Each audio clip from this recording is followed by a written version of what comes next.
here. Well, I'm delighted to be here, honored to be invited to be here. And, but I got to tell you, I will disappoint you with my talk. First of all, I'm a horribly boring speaker, but so that's a guarantee of disappointment. But also, if this meeting had been just a little later, we could have been talking about the 2010 census results. So I'm not going to do that. That would be inappropriate. In fact, you know, I don't even know them. With each day, the number of people that know the answer to that you want to know is getting smaller and smaller. We have heavy security at the Census Bureau these days, and people who aren't allowed to go home and stuff like that. So, but in this room, gee, when was it, Kathy? Monday. This week, right? Yeah, lost track now. In this room, Monday, we announced the results of the demographic analysis of 2010. Now, what does that mean? Those are estimates at the national level only. It isn't broken down by race, ethnicity. Based on the vital registration system, birth registration, death registration of the total population. And we did something that I'm proud of this time. First of all, we released it before the census to absolutely clearly demonstrate that this is an independent measurement device. Secondly, although you may not like this, we portrayed 5 different estimates because it is very difficult in this country to estimate the number of in-migrants to the country. And in gathering the best demographic minds around the country together last January, there was an agreement that choosing one number for the in-migrant total would be a leap of faith, or the designation that one of these people who had one number in his or her head was the right one. So we actually produced 5 different estimates.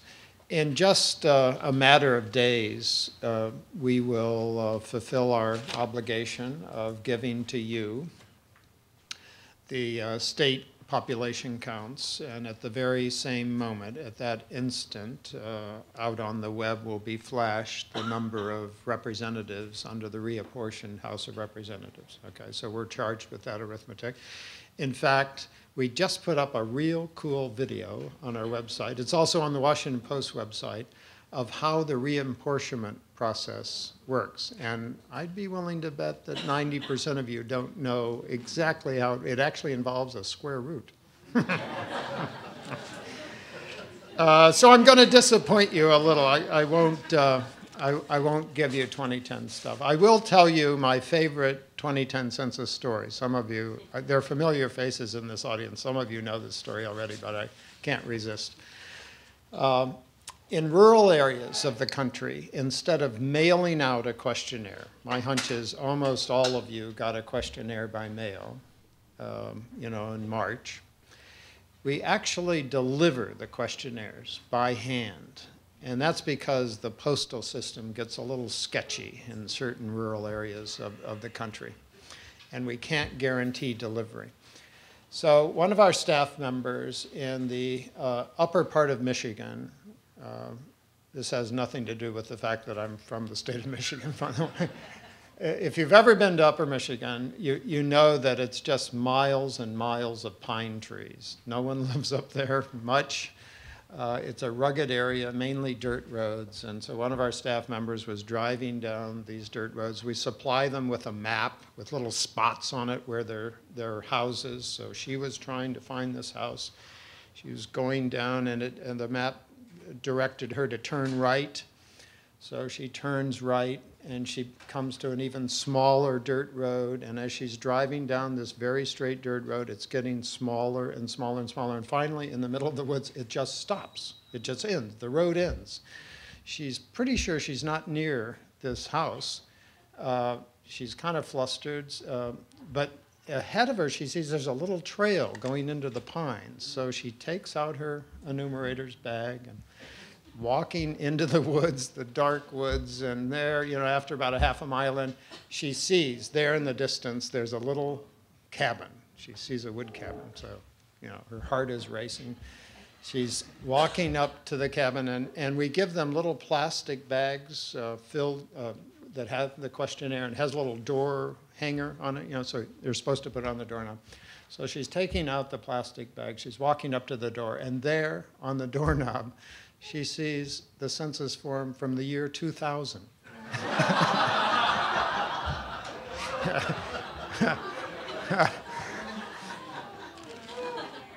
Isn't that, I mean, it's like 4 stories at once, right?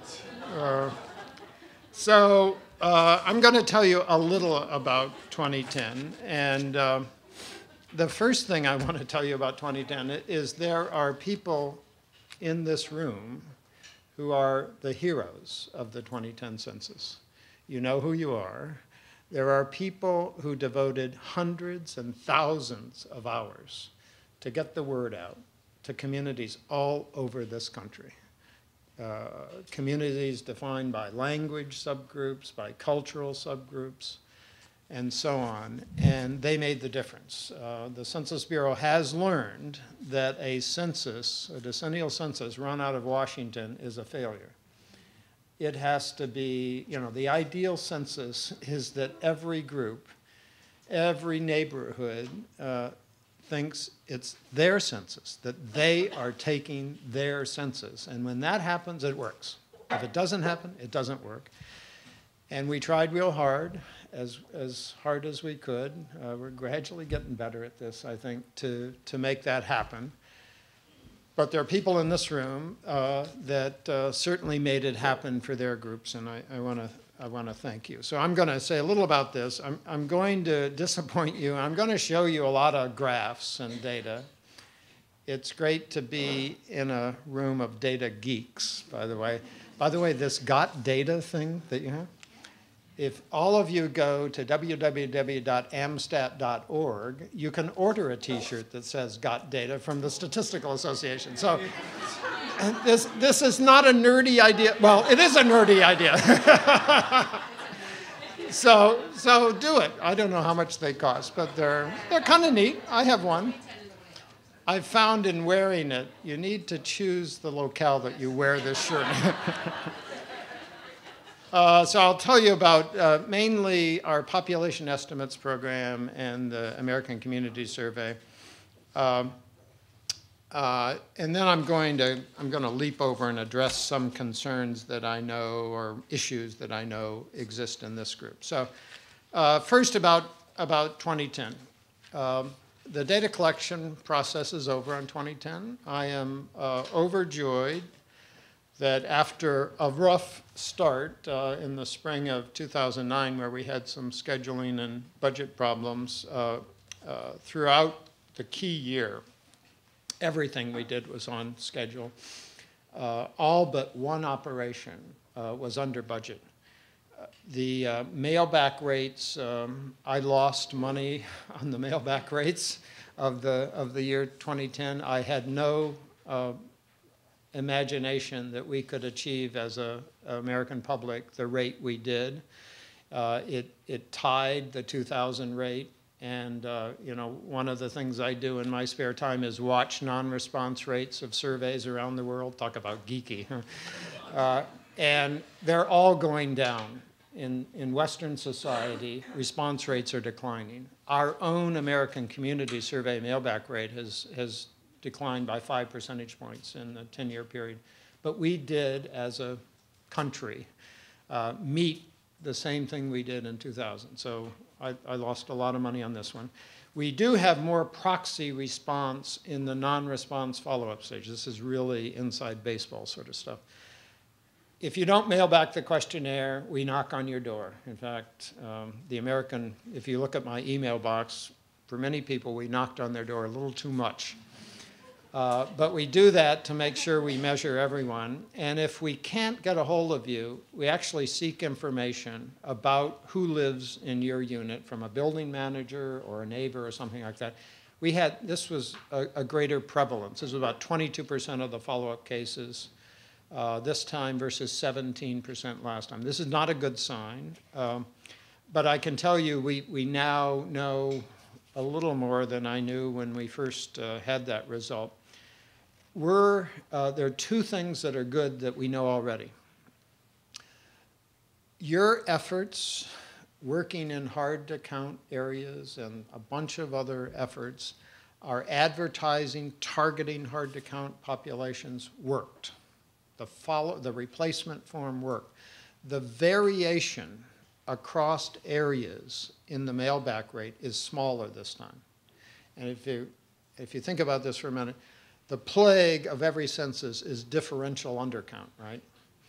If we had uniform response in the country, that's a good property of a census, and we're tighter on this time than last time. And then I now know, just yesterday, in fact, I know that we have less variation across areas, and here think of things like census tracts, in the completion of the population counts, including non-response follow-up. This is good news for us, okay? We don't know how good it is, but this is the direction we'd like, so I'm hopeful. And then the next bullet is we already know that the match of the, forgive all this jargon, but we do something called a post-enumeration survey. This is how we estimate net undercount. We already know that the match, the household level match of that operation versus the census is better than it was in 2000.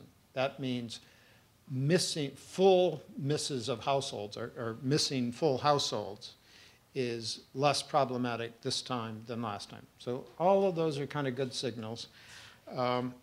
And then I'm really proud, and Secretary Locke is more than really proud, of having returned it's actually more than $1.6 billion to all of us through the Treasury that we didn't need. Now, this is all not pats on our back. We had $800 million in a contingency fund. Remember, a few months ago, we all thought the H1N1 epidemic would shut down this country. We had to worry about hurricanes in the south. We have done censuses where there were massive earthquakes that just wiped out areas. So we had an $800 million contingency fund for all of those horrible things. It turns out nothing happened, and we gave that back. And then we saved about $800 million through, my view on this is through the American public. That their behavior made us have to do less things. And whenever that happens, you save money. And being good stewards of the taxpayers' money, we gave it back. So we're proud of that. Now, what's going to happen? I think Monday, although I've lost track of time. Is Burton here? Okay, Monday. Monday, we will announce when we will distribute the state count. Only the Census Bureau would do this, right? We will make the December 31st schedule. This gets a little news attention. So you could go to our website Monday or just pop into, if you have a Google search thing, it'll pick it up. And this, if you think about it for a minute, isn't a lot of data. You won't get really excited about this. It's just population counts at the state level. This is our fulfillment of the constitutional requirement of giving data to reapportion the House. This is, by the way, why we do a census. It's not, as they told James Madison in 1790, this is not a social science research study. This is something to reapportion the House of Representatives. By the way, they said that to him because he wanted to ask occupation in the 1790 census, and they didn't like that. So the debates of content were always with us. Then what's going to happen? In February through March, things will get interesting. You'll like the data we deliver February through March. State by state, we'll have block level data, block level counts, and those counts will take with them race ethnicity breakdowns for the implementation of the Voting Rights Act. This is given to the states We have nothing to do with redistricting, but we give data to the states for redistricting. This decade, there's a new feature also in that about the same time, we will release at the block level counts of members of group quarters, one group quarters of intense interest politically, and that is prisons. You may be aware of the concern among some who are redistricting that although prisons in this country tend to be located in rural areas, most people believe that the prisoners come from urban areas. So if you worry about political representation and you live in an urban area, you may feel that you are being cheated by having prisoners counted in the rural areas. So we're releasing this for the first time, and I can tell you already every state is handling this in a different way. It will be a very interesting time.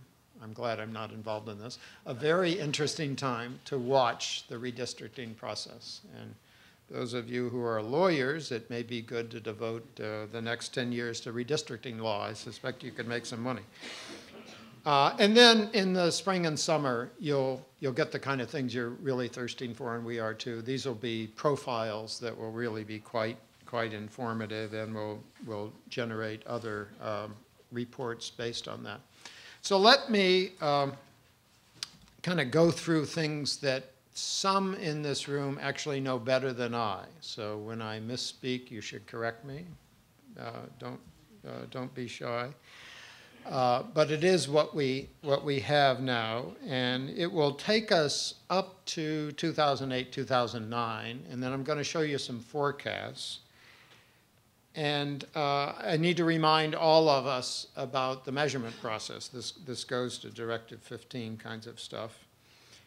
Since 2000, since the ability to measure race and ethnicity, allowing us to choose multiple categories, we have now a more complicated reporting of race and ethnicity.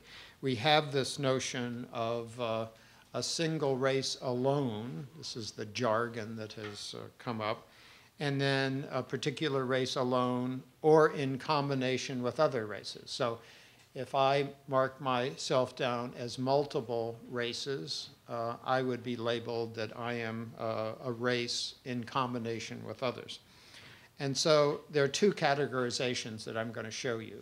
I'll show you Asian alone, for example, and then Asian alone in combination with others, or in combination with others.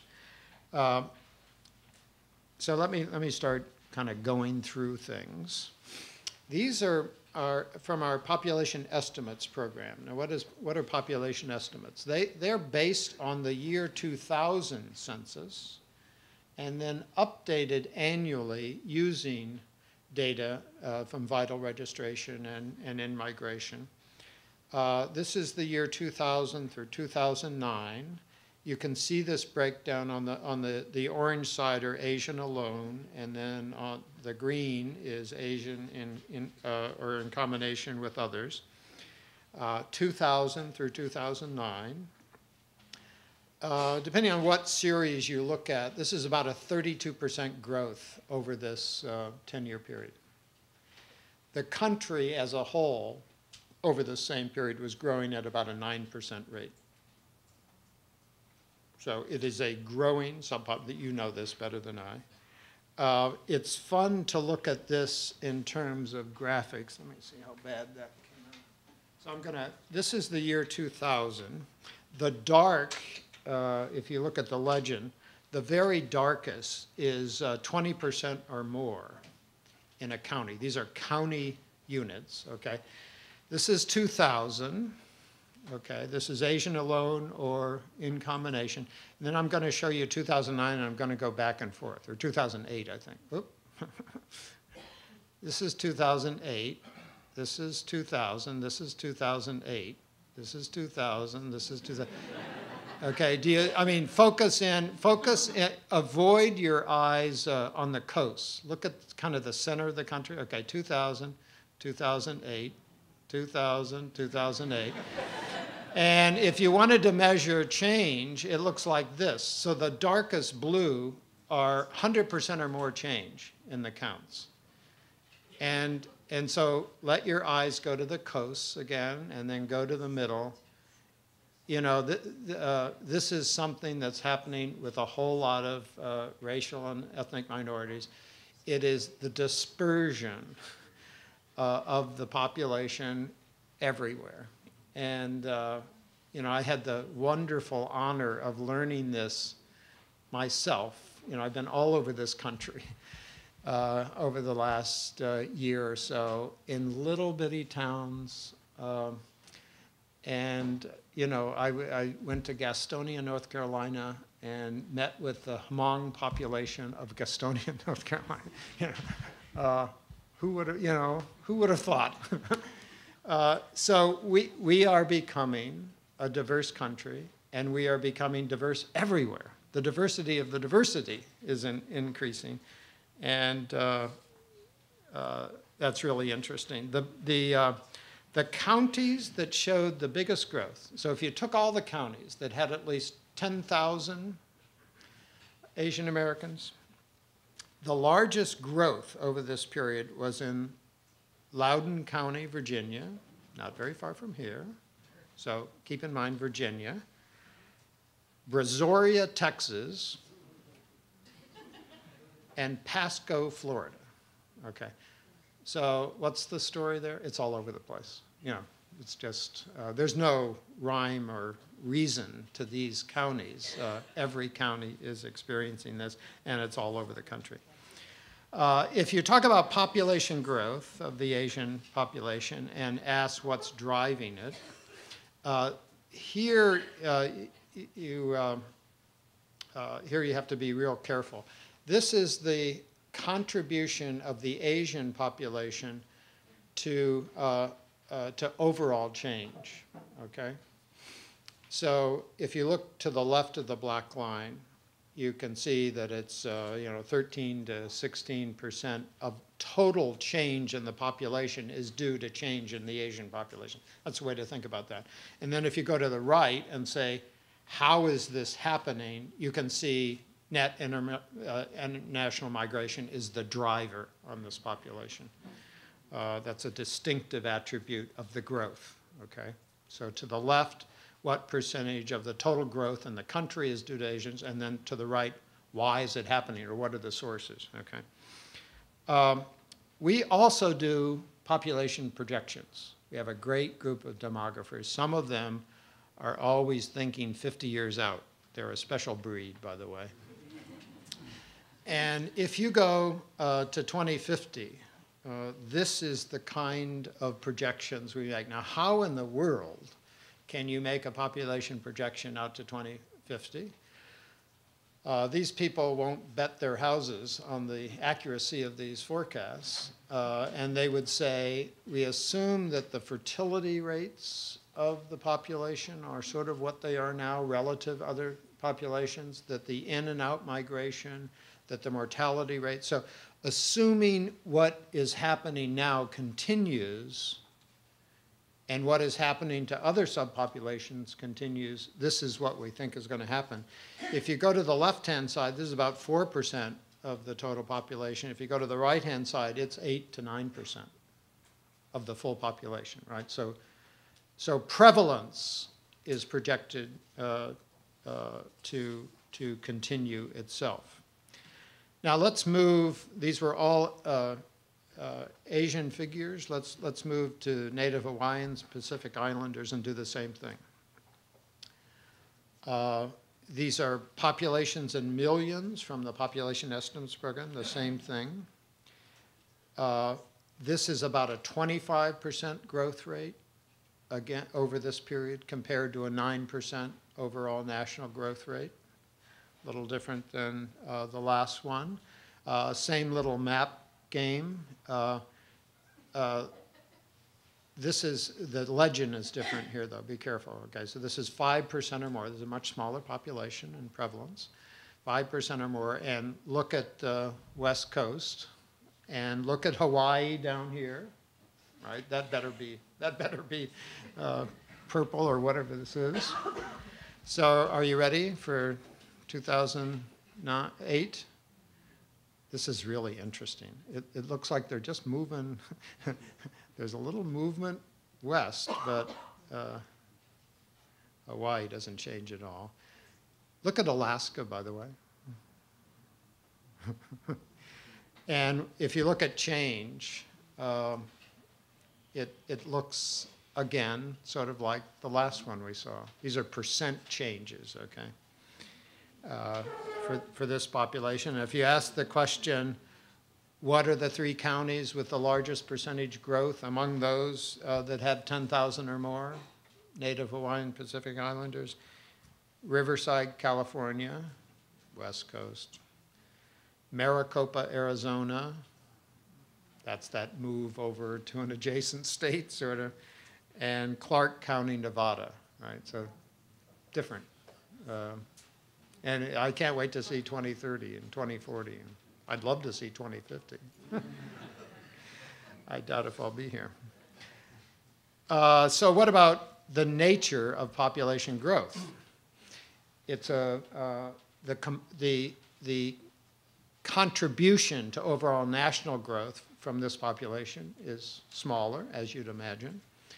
The source of growth, going to the right, is quite different, right? Remember on the Asian population, it was this international migration dominating things. This is natural increase in this population. So it's quite different. If you look at projections again,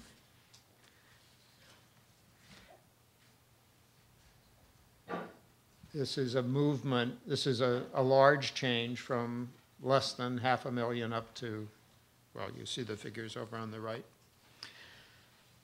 Now, what's horrible about what I just said over the past is that I didn't drill down. And with the American Community Survey, you can drill in a way that's really neat. In fact, I could have done the entire presentation many times for subgroups, and that is the value of the American Community Survey. Now, there are good things and bad things about the American Community Survey. What are the good things? This is a large, continuous sample survey. For small populations, you can accumulate over adjacent months and years in a way that we couldn't do before. You can get more timely estimates. The bad things about the American Community Survey is that it's still a sample survey. So you know this, but some of your colleagues aren't sensitive to this last column. What is this last column? This is a so-called margin of error, and you can think of it as a, for the real statistical geeks, a 90% confidence interval. And a useful thing to do, especially for the kind of users you deal with who are not data geeks like you are, is to remind them of that column. So just look at the size of that column versus the size of the estimate. These estimates are wobbly. They're uncertain. They're a little noisy. For small populations, the sample is smaller. The estimates are noisier, wobblier. So to be good agents for your community, you have to protect your community from that wobbliness. You really need to attend to the margins of error. For annual estimates for very small populations, the noise is great. For 3-year estimates, it's smaller. For 5-year estimates, it's even smaller. But when you go from 1 year to 3 year to 5 years, you're also losing, right, a small time period to describe the population of interest. That's the trade-off. Monday, is it Monday or Tuesday? Tuesday. If it's Tuesday, I must be on. Tuesday, we are going to release 11 billion estimates. If you count the margins of error, 22 billion estimates. This, I believe, is the largest release of estimates in the history of mankind. We will give 5-year estimates down to block group levels from the American Community Survey. We've never done this before. This is really cool. But for some of the populations you're interested in, those estimates, even those estimates, right, at a very small area will actually be suppressed because we don't have enough cases to report an estimate for the population you care about for a block group. You'll have to, I ask you, I guess, politely, to help us on this. What you can do as social scientists is make sure you teach people that when you aggregate over block groups, you're aggregating to larger samples and the estimates become more stable. So their geographical aggregation will be the tool to get more stable estimates. We're actually going to release pretty unstable estimates deliberately to give folks like you the ability to accumulate in ways that you want to accumulate. Right? You can put together building blocks of block groups in any way you want. You can describe the geographical space you want to describe because you'll have the building blocks. But you're going to find you're going to have to aggregate it pretty much to do this. So this is a plug for the American Community Survey, which I think we're going to need to plug over the next few months. It is an expensive survey. It does ask people to give of their time to answer a long questionnaire, but it will be the country's source of up-to-date data. From now on, every year for your block group, you're going to get a new estimate of the last 5 years. So next year we're going to release, next Monday, we'll release 2005 through 2009 period estimates. The next year will be 2006 through 2010. The year after that will be 2007 through 2011. So you're always going to know about your area over the last 5 years. The real wealth of that will be obvious after we've seen this for 10 years. You'll have a time series of your block group. That's really neat, you know? We've never had this before. Before, we gave us data once every 10 years for your block group. It was really cool the first time you saw it, but then it got old fast, truly old, and became inaccurate. You know, in the years that ended in 8, you were looking at data from the year 0, and nobody believed anything about that, justifiably. So we're trying to get better. Okay. So let me go on. I'm probably, am I way screwed up on time? Yeah, okay, you're so polite. I'm way screwed up on time. So let me just run through some other things that I think you might be interested in. These are now American Community Survey data. Let's look at household type for the Asian population. This is a little different. Look at the pink. Is it pink up there? Sort of pink.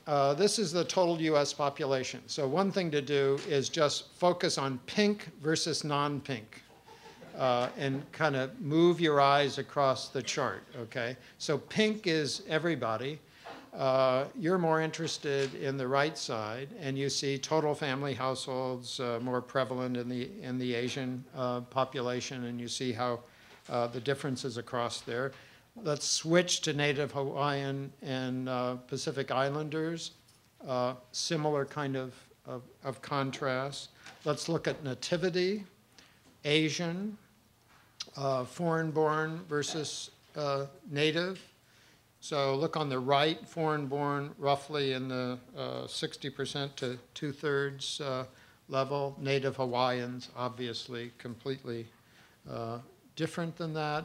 Look at educational attainment, pink, non-pink. Say go way over to the right, bachelor's degree or more. These are averages. You know this contrast, a much more educated population than the US in general. Look at Native Hawaiian, a different contrast between pink, non-pink.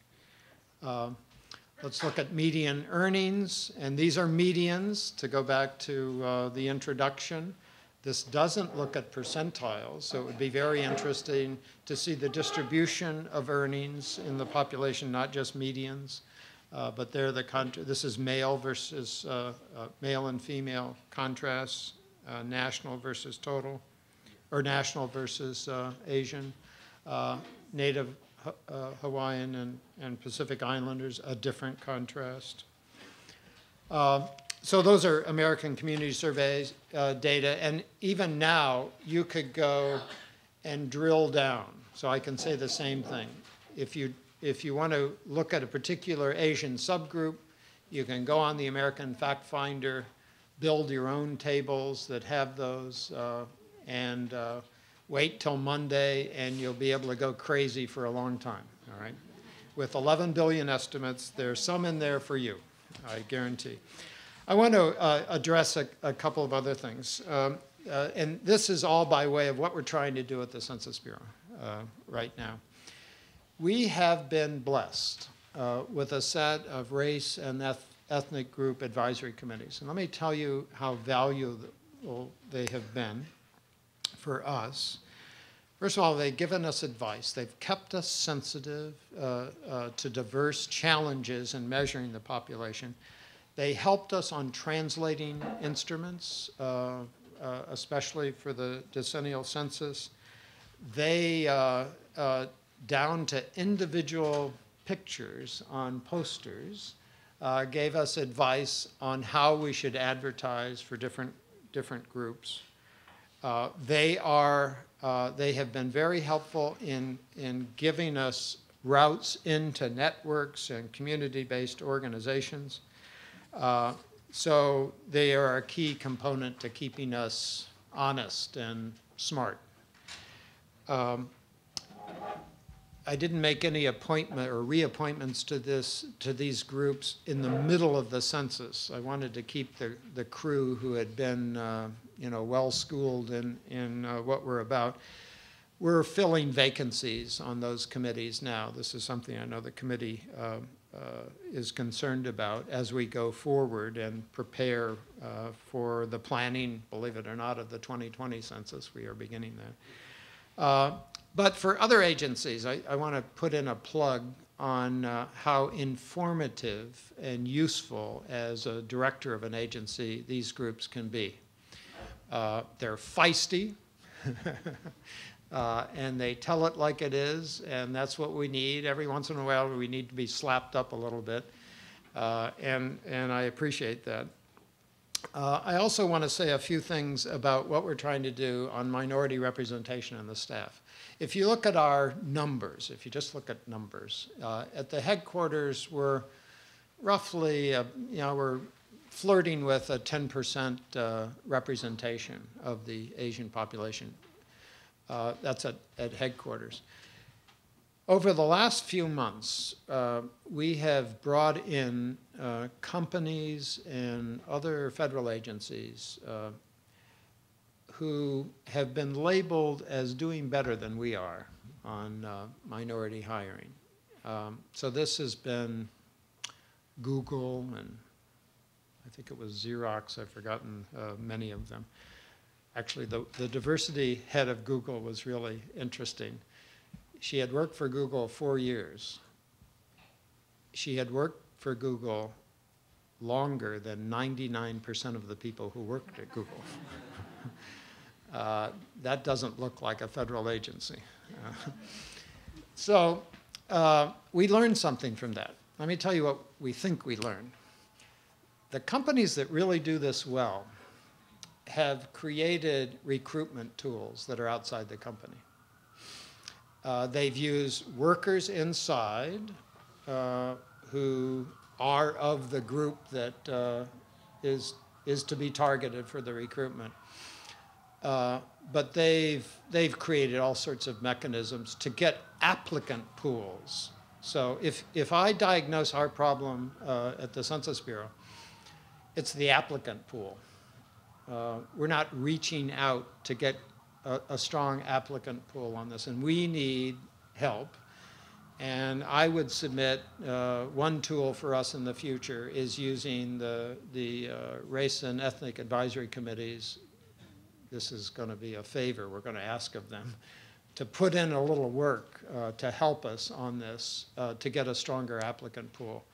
And so we want to take advantage of that. And then there are bunches of other ideas, really cool ideas, I think, that we can take on. So we're going to work on this. And then let me end with a neat thing that I think we should be proud of. We have centers called Census Information Centers.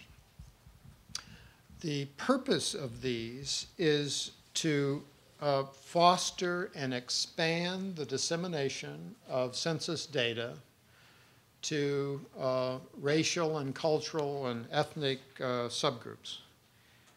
There are 52 of these now around the country. This is really neat, I think. 12 of them are Asian American Pacific Islander. We don't offer a lot of money on this, I got to tell you. We're not budgeted to do this. But what we do is to send data out and give advice on how to use our tools to focus in on that. And what the CICs, we call these CICs, what these CICs do is to reach out to the community and just pump data into the community about the community. This is a loose organization that gets together. We pay for them to have meetings. I know the group right now is interested in trying to garner funds from private foundations, and to the extent this is legal, we'll help them do that. I think it's a neat thing, and I'm telling you this because if there are opportunities that you see in your organization or on your campus that could foster and encourage the development of such a center, we'd be happy to hear from you. So that's what I wanted to say, and I'll end with some of our beautiful, or at least I like them, posters that we used during the decennial, and would welcome your questions.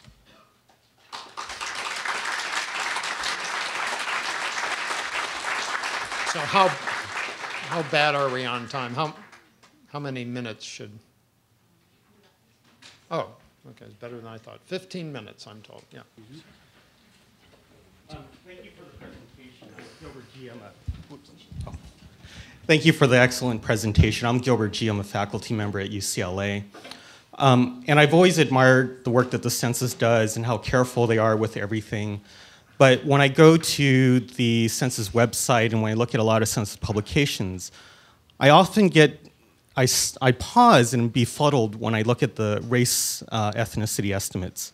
Because when you look at when you just pull up anything, it starts off with white, black, American Indian, Asian, Pacific Islander, multiple race, and then et cetera. And the question that always stops me is, how are those groups sorted? It's not sorted alphabetically. It's not sorted by population size. It's not sorted by who's been on this land first. So I'm wondering if you have any insight into how that's sorted. And if it's arbitrary, as that was my best guess, what message I get from that is it tells us who we believe is most important. And if that's the case, I think that's not necessarily the right message. I don't know the answer to your question. I truly don't. I mean, I could speculate.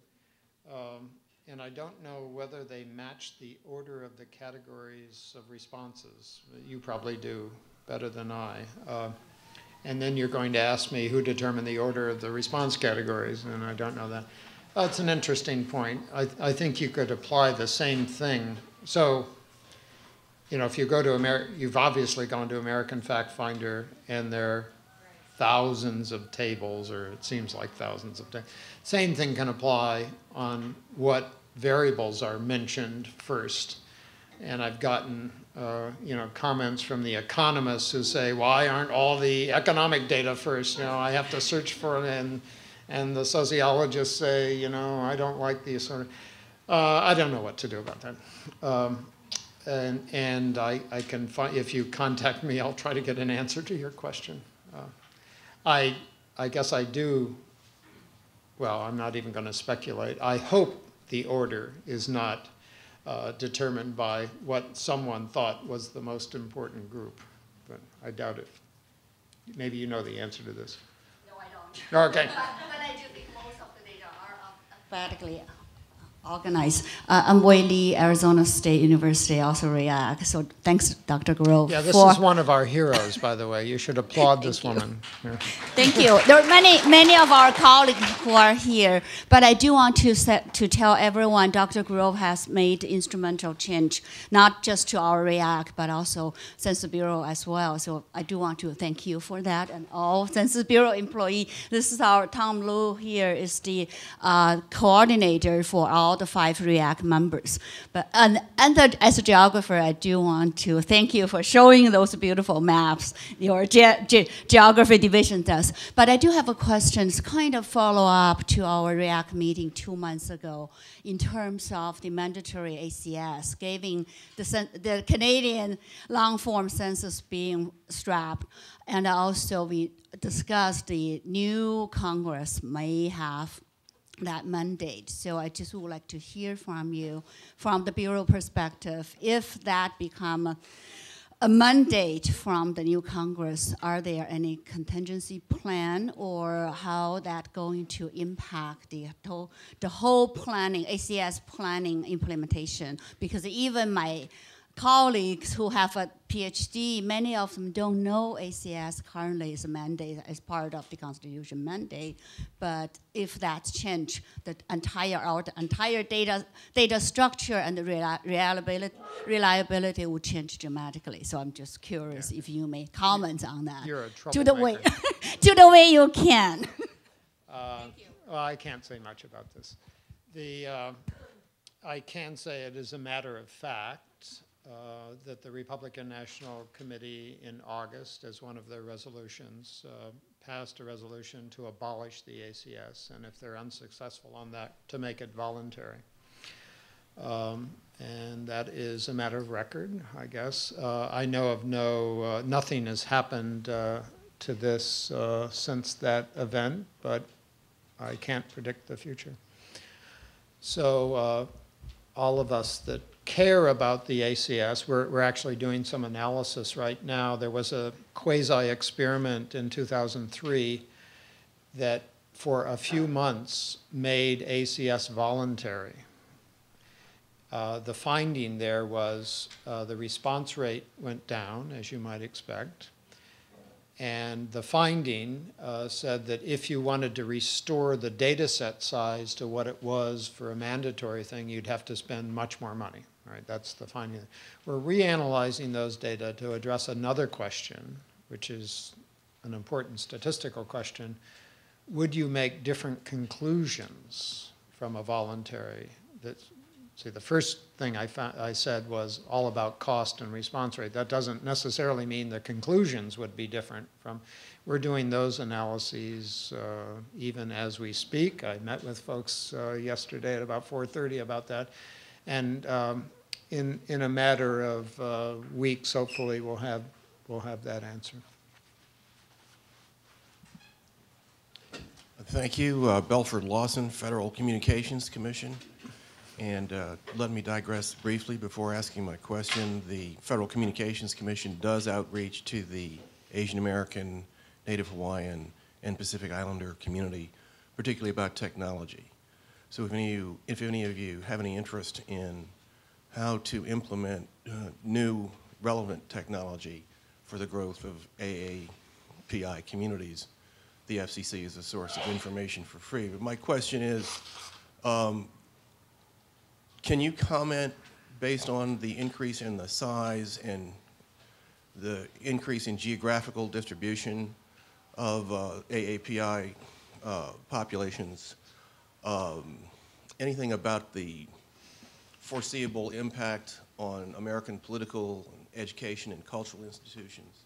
Does this increased size and diversity of these populations suggest anything to you about the consequences for American politics, education, and culture? Gee, I thought you were a troublemaker.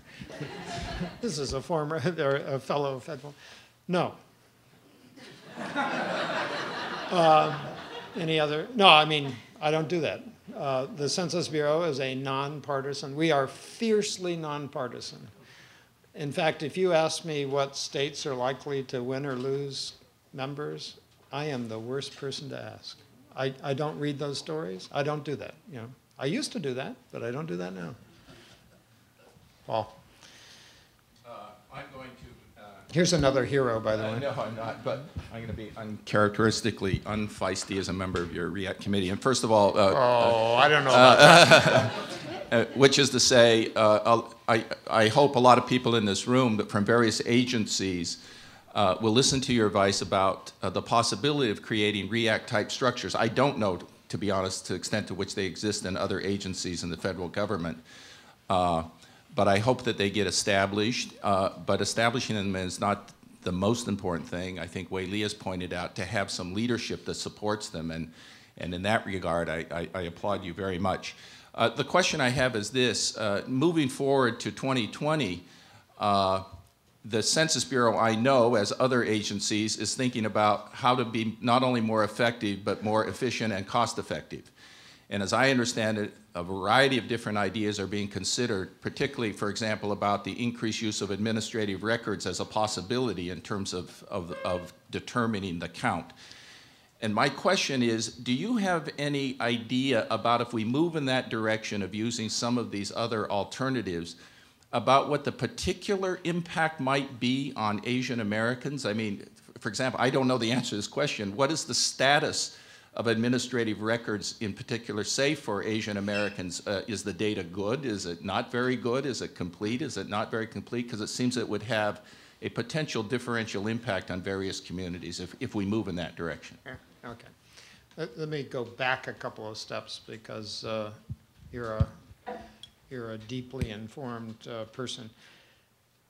If you look at what's happening to censuses around the world, in fact, if you go to I think it's the UN Statistical Division, you could look at the design of censuses around the world. They're changing as time goes on.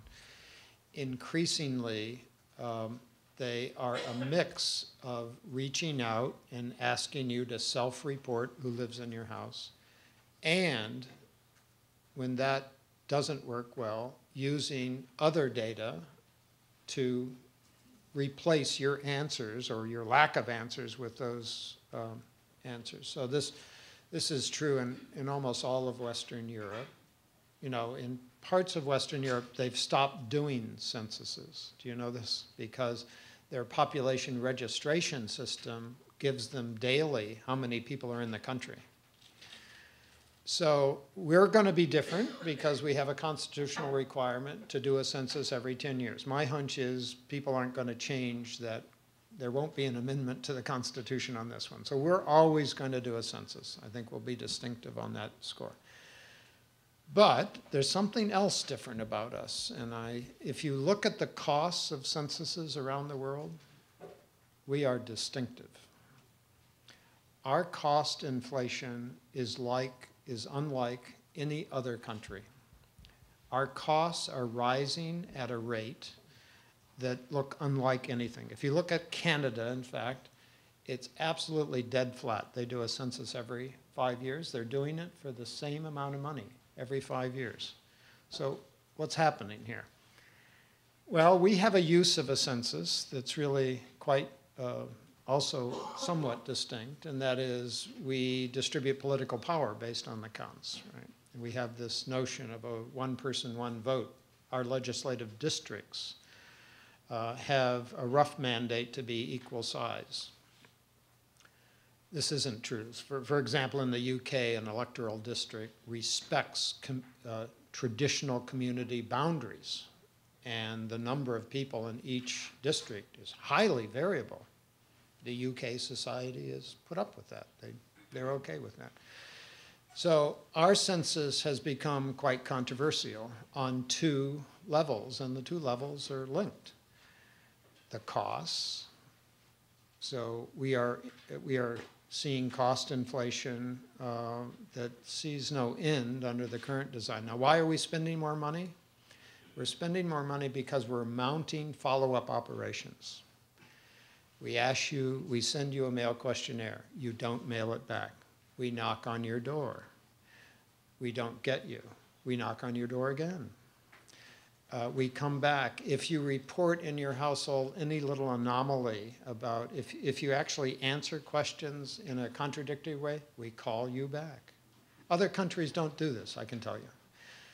If you look at our net undercount rate, we're producing dynamite censuses. We are world class on that criterion, and these are numbers. You can compare us across the country. So we have a world-class census at the highest cost of the world. So you don't, if you're reading any papers these days, there's an issue about whether we can continue this rate. So I, as an official statistician, believe it's my obligation to address that cost inflation. We are attempting to mount a very serious scientific set of scientific studies that asks the trade-off of that. Can we find other ways of getting as good of a census as we have now that's cheaper? One tool is administrative records, and now I'm finally going to answer your question, Paul. One of the things we're doing, even as we speak, is to, in a post hoc way, simulate a 2010 census using all the administrative records we can get access to. And we will answer, not perfectly, but in a helpful way, I think, the kinds of questions that you're asking. What kinds of people aren't on these records? Those will be the people that we'll have to target in some other way. And then we'll have to answer, can you target them? I mean, do you know where to reach out to get them? That'll be the challenge to us. I promise you, while I'm around, we'll do this in a completely transparent way. We're going to try to estimate the cost savings as well as the impact. But somehow, the society has to find a way of asking and answering a very important question. We know that censuses aren't perfect. There is no census that has ever been taken that has been perfect. But what we haven't answered is the question is, how good does it have to be good enough for its purposes? And if we demand perfection, we cannot achieve cost efficiency. I know what we're going to do. If the society says, you must count every one of us or I reject the process, this cost inflation will eventually reach the Department of Defense levels. And I'm not sure I, as a member of a society, would say, gee, should we spend that much money? Rather using that money to help people who really need help rather than counting them, you know? So that's the discussion we need to have, and we need your help on that discussion because you care deeply about getting population counts, and I care deeply about it too. But I also know that we have to do it in the smartest way possible, and this is not just a statistical problem. This is partly a problem of the society that we got to work on. That was a very long answer. I'm sorry, and I ate up my time, I bet. Okay. Let's take the last question, actually. Okay. The last question. We have to close out. Now, Sella is really tough. You don't know what you just did. I know. We're actually Okay.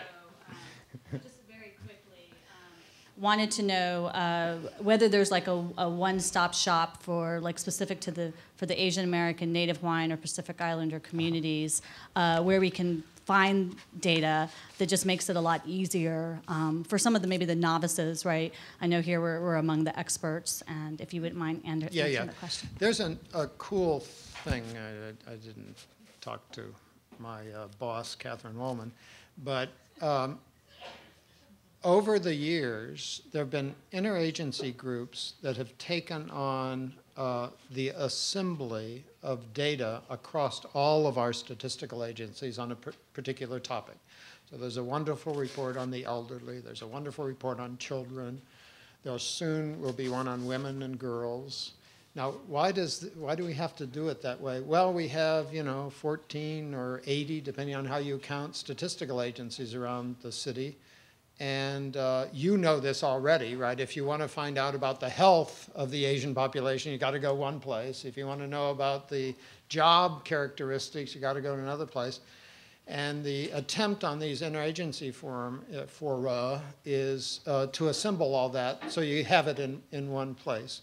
I think I'm a big fan of these things for two reasons. One, it really does serve the unsophisticated user groups that don't know that we have 14 different agencies. Two, it tells us what we don't know about that particular topic, and that gives us marching orders for what we ought to be pushing for to get better information. So that's my answer to you.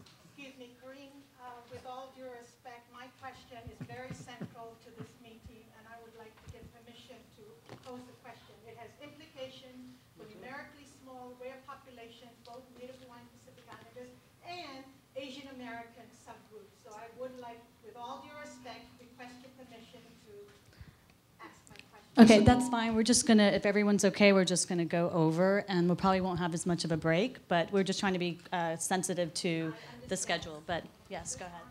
This is another one of our advisory committee meetings. Salapanapasa, University of Michigan. My question is directed at the data that's out there of the numerically small, rare population that is being suppressed. I'm speaking to all those federal reports that are being produced by federal agencies whereby numerically small populations are being presented as dot, dashes, and stars. And my question is, the census data is one of the best data resources on these populations. And I would like to know what is the census, how can the census help us address this data limitation? Are there models that could be used to help do a better job in counting, identifying, and reporting rare, small populations? Yeah, Thank you.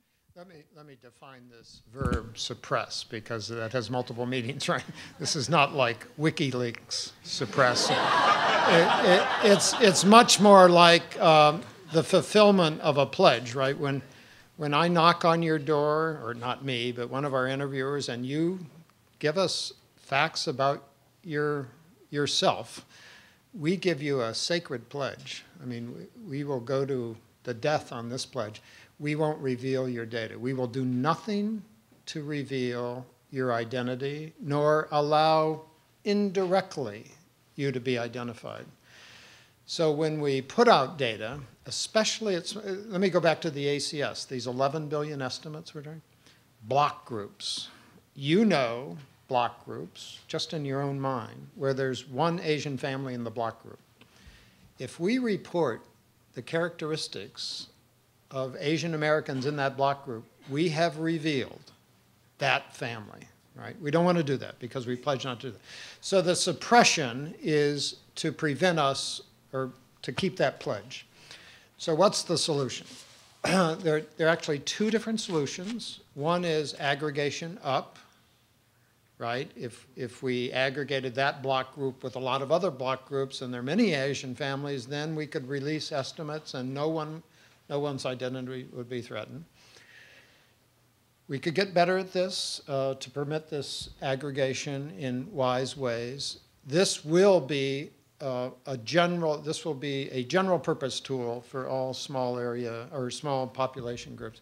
The other thing is modeling, statistical modeling. And if there's a change going on in statistics around the world, it's the realization that combining data from multiple data sets, combining administrative records with survey data, finding multiple sources of information and putting them together through statistical models is another tool. So if I were in your seat, if you're an advocate, I would make sure that we're considering statistical modeling in ways that we haven't before. And the federal statistical system, in fact, statistical agencies around the world are not the font of all knowledge on this. We're trying to get better at this.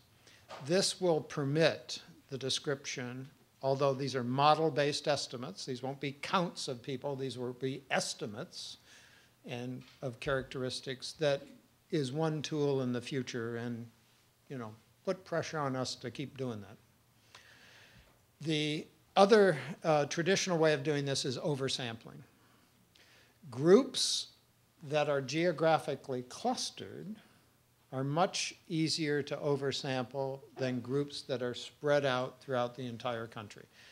We have an initiative in the 2011, but is it 2011 or 2011? 2011 budget. By the way, it is impossible to keep, in my little mind, to keep track of these things. That is oversampling the native Hawaiian population because there's a geographical clustering of the native Hawaiian population. You saw those maps of Hawaii, and we can oversample there quite efficiently. Oversampling a group for the ACS. Thank you. That budget is in a limbo state right now, but that would be our intent. Oversampling a group where there's one person in every 1,000th block is so expensive that we would have to cut the overall national sample down to a very small level. So the third method depends on the geographical clustering. End of answer. Thank you very much for having me.